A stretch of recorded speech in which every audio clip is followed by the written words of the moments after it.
پێشمەرگە پارێزەر و خەمخۆری سەرجەم پێکهاتەکانە. هێندەی لەم 2 ساڵەدا ئارام و سەقامگیر بووە ناوچەکانمان. لە 12 ساڵی ڕابردوودا بەم شێوەیە ئاسایشی بەخۆیەوە نەبینیوە.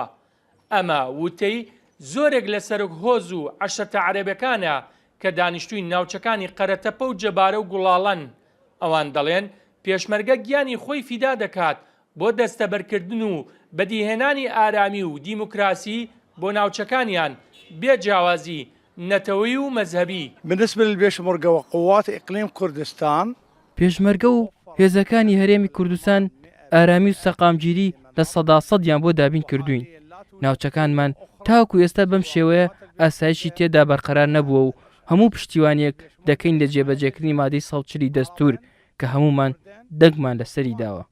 نعم لا توجد حالة خرق. نعيش عهدا ذهبي بفضل قيادة كردستان وتحت حماية البيشمركة الأبطال. بە هەموو شێوەیەک پشتیوانی هێزەکانی پێشمەرگە و ئاسایش دەکەین چونکە ئەوان بێ جیاوازینەتەوەی و مەزهەبی سەقامگیری بۆ دانیشتوانی ژێر دەسەڵاتیان دابین دەکەن. ئێمە خوشکگوزەرین لە سایە پێشمەرگە بۆیە تەنها پێشمەرگە بە پارێزەری سەر و ماڵماندا دەنین.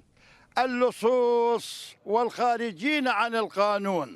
احنا بالنسبة لنا كعرب نتعايش اليوم مع اخواننا قوات البيشمركة وخاصة في منطقة جلال. سەرجەم عەشرەتەکانی عەرەب لە سنووری قەرەتەپە و جەبارە و گوڵاڵە پێشمەرگە بە پاڵپشت و پشتیوانی خۆماندا دەنین چونکە ئەوان هیچ جیاوازیەکیان نەکردووە لە نێوان کەسدا و هەمووانی وەک یەک دەپارێزن.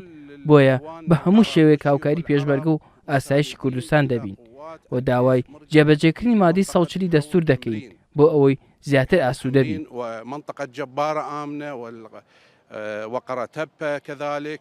بعض الخروقات تجي من جبال حمرين إن شاء الله. سەرۆک هۆزێکی گەورەی عەرەبی دەشتی مەندەلی و سەعدیە دەڵێت خوازیارین پێشمەرگە بێتە ناوچەکانمان بۆ ئەوەی بە ئاسوودەی و سەرفەرازی بژین و ناوچەکانمان سەقامگیر بێت.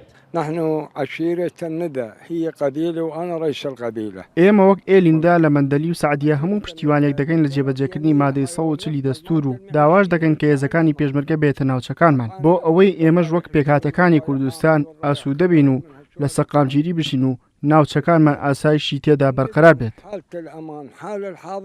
لە کۆبوونەوەیەکی فراوانی سەرۆکهۆز و عەشرەتە عەرەبیەکانی دەشتی حەمرین و گوڵاڵە و سەعدیە و مەندەلی پشتیوانی خۆیان بۆ جێبەجێکردنی مادەی 140 دەستوری عێراق دەکرد.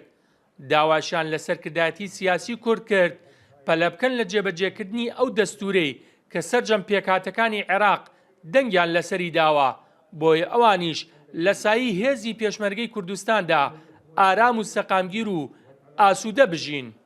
بێستون سەلام. کورسات نیوز خانەقین.